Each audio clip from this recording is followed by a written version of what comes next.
Istanbul जा रहे हैं, जिसके बाद इन्होंने शादी करने का प्लान बनाया है और कैथली को ये ट्रिप का बेसब्री से इंतजार था। वो हमेशा से चाहती थी कि वो डेविड के साथ कुछ टाइम स्पेंड करे और आज उसका ये ड्रीम पूरा हो गया। दोनों अपनी डेस्टिनेशन पर पहुंच जाते हैं, लेकिन कुछ समय के बाद हमें पता चल जाता है कि डेविड कैथली से ज्यादा अपने काम को इम्पोर्टेंस देता है, जो कि उसे पसंद नहीं है। वो इस ट्रिप पर भी अपने ऑफिस के लोगों से बात करता है। अब एक रात जब ये लोग पूल के पास डिनर करने का प्लान बनाते हैं तो वहाँ डेविड देर में पहुंचता है, पर उसी दौरान कैथली के पास एक चाइनीज डिश आती है जो उसे ऑर्डर नहीं करी थी और तभी उसे दूर एक आदमी बैठा दिखता है। उसने ये डिश कैसी के लिए ऑर्डर करी थी, लेकिन तभी वहाँ पर डेविड आ जाता है जो उसे शादी के लिए प्रपोज करता है और वो खुशी खुशी उसे एक्सेप्ट कर लेती है। अब नेक्स्ट डे अब ये लोग अपने प्लान के मुताबिक ओपन डिजर्ट घूमने जाने वाले थे।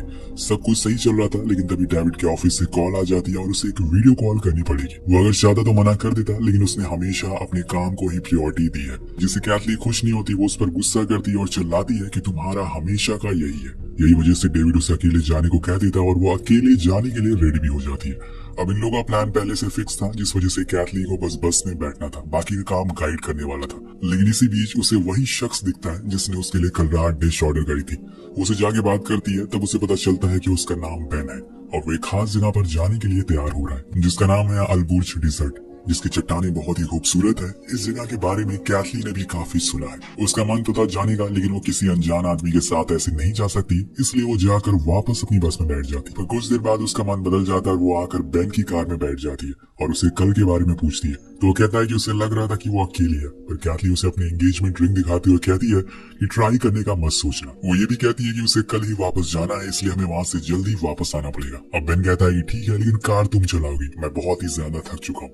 जब तुम रेगिस्तान में पहुंच जाना तो मुझे उठा देना। जिसके बाद वो लोग निकल जाते हैं। पर क्या ये कैथली का सही फैसला है किसी अनजान आदमी के साथ इतना लंबा सफर करना? कहानी आगे बढ़ती है और कैथली ड्राइव करते करते एक ऐसी जगह पर पहुंच जाती है जहाँ पे दूर दूर तक कोई नहीं है, बस है तो रेगिस्तान और बदन जला देने वाली गर्मी।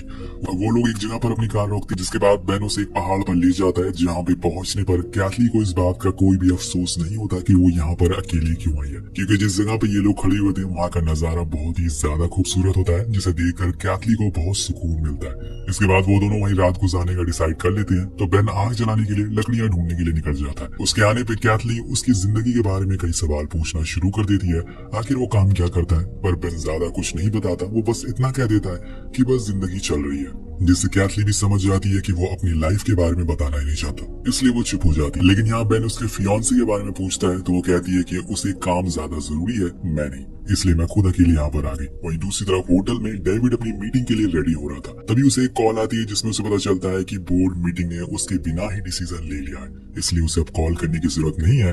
अब ये सुन के डेविड को बहुत बुरा लगता है, क्योंकि ना तो उसका काम हुआ और ना ही वो कैथली के साथ ओपन डिजर्ट पर जा पाया। लेकिन अब उसके पास कैथली का वेट करने के अलावा कोई और ऑप्शन नहीं है। उधर डिजर्ट में बेन और कैथली साथ में एक अच्छा समय बिता रहे थे। कैथली को ऐसे ही एडवेंचर की जरूरत थी जो डेविड उसे नहीं दे पा रहा था। वो घूमना चाहती थी, बातें करना चाहती थी और एंजॉय करना चाहती थी। अब इन सब के बीच बेन उसके करीब आने की कोशिश करता है, लेकिन वो उससे दूर चली जाती है। अब अगली सुबह जब उसकी आंख खुलती है तो वो देखती है कि बेन पैराग्लाइडिंग करके नीचे जा रहा है और उसने उसे अकेला छोड़ दिया। लेकिन जब वो कार की कीज पे लगे एक नोट को देखती है तो समझ जाती है कि अब उसे ये कार ड्राइव करके नीचे जाना पड़ेगा, क्योंकि उसमें लिखा था कि मैं तुम्हारा नीचे वेट कर रहा हूँ। कैथली सारे सामानों को कार में रखती है और फिर वो ड्राइव करना शुरू कर देती है। लेकिन नीचे उतरना इतना भी आसान नहीं था, इतनी एजेस की वजह से वो सही से ड्राइव नहीं कर पाती। एक समय पे तो लगता है कि अब बस हो गई, लेकिन जैसे तैसे करके वो नीचे पहुंच जाती है, जहाँ पे उसे बेन दिखता है, जिस पर वो बहुत चिल्लाती है क्योंकि इस समय पर वो अपने फियांसे के साथ होना चाहिए था, लेकिन उसकी वजह से वो लेट हो गई है। तो बेन उसे सॉरी कहता है और होटल के लिए निकल जाता है।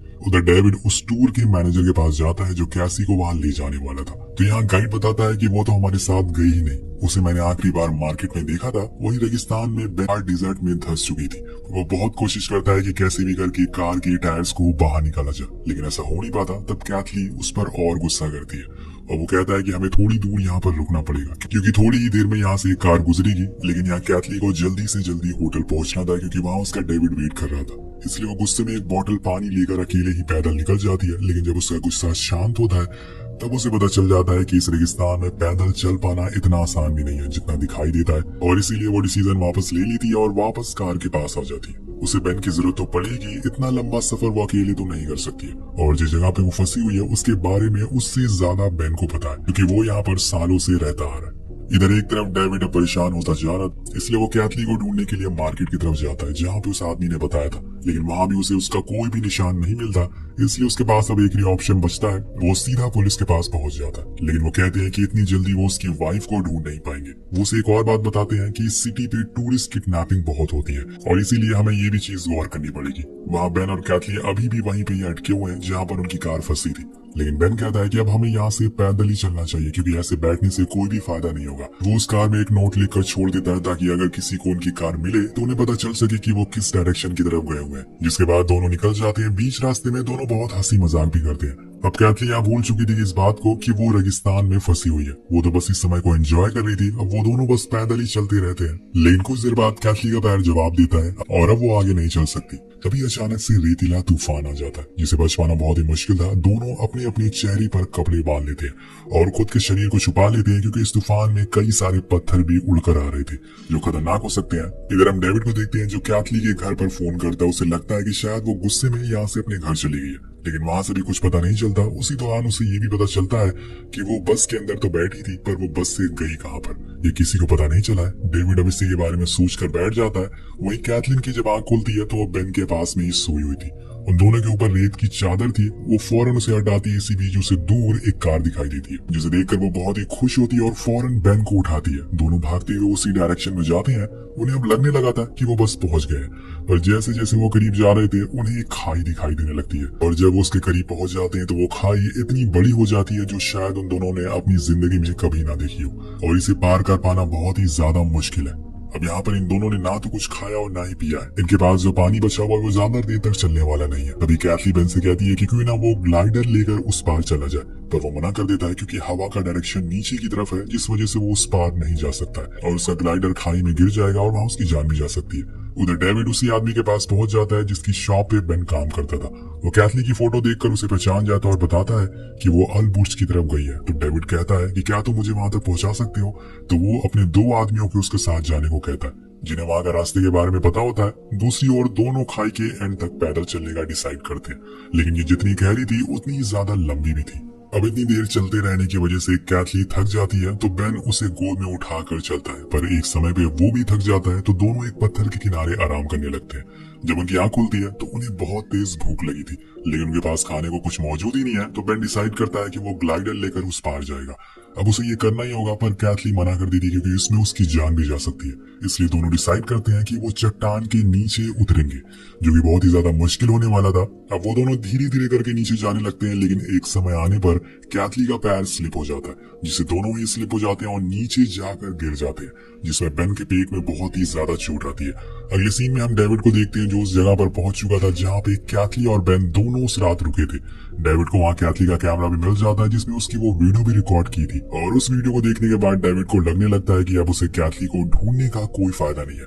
वो असल में गुम नहीं हुई है, वो बस उससे दूर चली गई है। वो वापस आने लगता है पर उसे ये नहीं पता था कि कैथली मुसीबत में है। अगर वो थोड़ा और उसे ढूंढने की कोशिश करता तो क्या पता वो उसकी जान बचा लेता।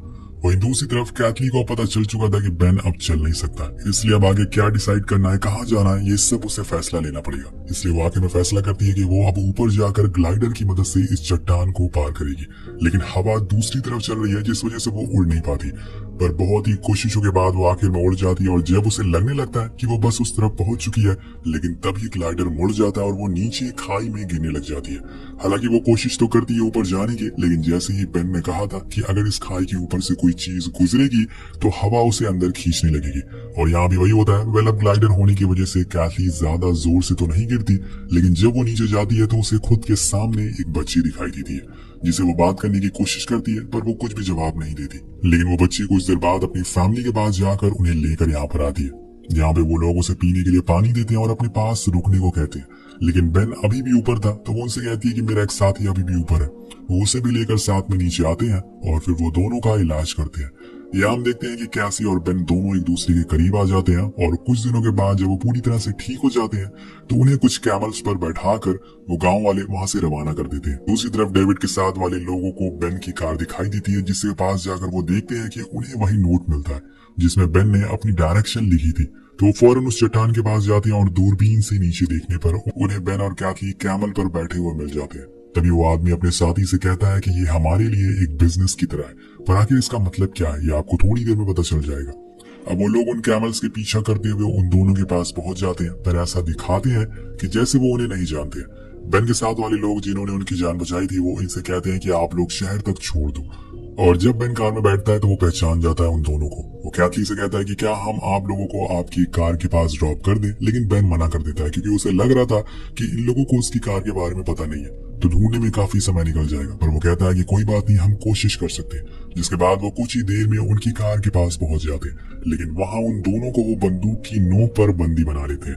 अब ये सब देखकर कैथली बहुत ही परेशान हो जाती है। उसे समझ नहीं आता कि असल में ये हो क्या रहा है, लेकिन बेन को पता था कि वो यहाँ का लोकल है। ये लोग असल में इन्हें बेचना चाहते थे, जैसे कि वो हर टूरिस्ट के साथ करते हैं। इसी बीच वहाँ एक और आदमी आता है जिसके साथ कुछ और लोग थे। ये असल में लोगों को गुलामों के रूप में खरीदते और बेचते थे, और इन लोगों ने डेविड को भी गाड़ी की डिग्गी में बंद करके रखा हुआ था, जिसे वो आदमी 20,000 में खरीदता है। लेकिन वो कैथली को अपने पास रखने को बोलता है क्योंकि वो उसे पसंद आ गई थी, जिस बात से सामने वाले लोग राजी नहीं होते और कुछ ही देर में गोलियां चलना शुरू हो जाती है, जिसमें सभी लोग मारे जाते हैं। इसी का फायदा उठा के बेन उस घोड़े वाले आदमी को भी मार देता है, जिसके बाद वो उन्हें वहीं दफन कर देते हैं। और फिर डेविड उस कार को बाहर निकालने की कोशिश करता है, पर कैथली मना कर देती है क्योंकि वो ये सब कर चुकी है। इन सब से कोई भी फायदा नहीं होने वाला है। लेकिन तभी बेन उसे बताता है कि टायर की हवा निकाल दो, जिससे ये कार बाहर निकल जाएगी।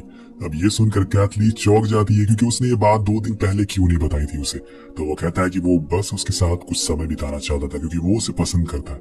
लेकिन जिस दिन तूफान आया तब वो रास्ता भूल गया कि असल में कार कहाँ पर खड़ी है, और फिर वो दोनों भटक गए। कुछ समय के बाद कार बाहर निकल जाती है, लेकिन होटल लौटते समय कैथली अपनी एंगेजमेंट रिंग उसे दे देती है क्योंकि अब उसे सही इंसान मिल गया है जिसके लिए वो शायद बनी है, जिसके लिए वो सबसे ज्यादा प्रायोरिटी है उसके काम से ज्यादा। अब ये बात डेविड को भी समझ आ गई थी, इसलिए वो चुपचाप उस रिंग को ले लेता है। तो दोस्तों यहीं पर कहानी खत्म हो जाती है। आपको इस कहानी से क्या सीख मिलती है? तो दोस्तों ये कहानी खत्म हो जाती है। आपको इस कहानी से क्या सीख मिलती है नीचे कमेंट करके जरूर बताइए।